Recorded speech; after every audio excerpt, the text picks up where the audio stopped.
25,000 to 69,000 people approximately die in America every year as a result of complications to the flu. Yet, you did cite a couple of things. You said that based on the number of infections of this coronavirus as compared to the number of deaths, those rates are higher. Talk a little bit more about that, if you don't mind. And do you think, based on what you've seen, that the numbers that we have seen, particularly coming out of China, may in fact be grossly understated?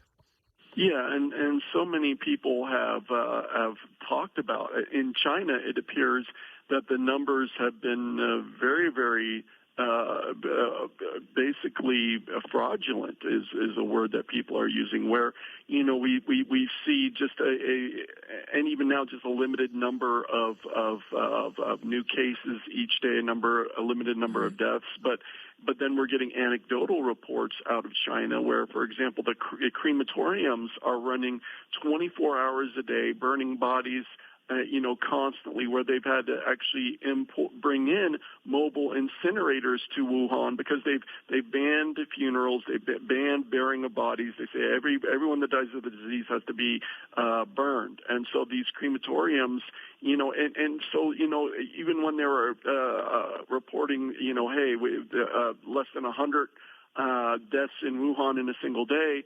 But then, the single crematorium was burning more than 100 bodies a day, and every single one in Wuhan was going 24 hours a day. And we've seen so many other anecdotal reports. And in fact, there was a report coming out of China the other day by an independent source to say, hey, in one region of China, that the daily confirmed cases are underreported by up to 52 times. That in some cases, there are 52 times higher, more cases per day than are actually being reported. So I haven't trusted the numbers coming out of China from the very beginning.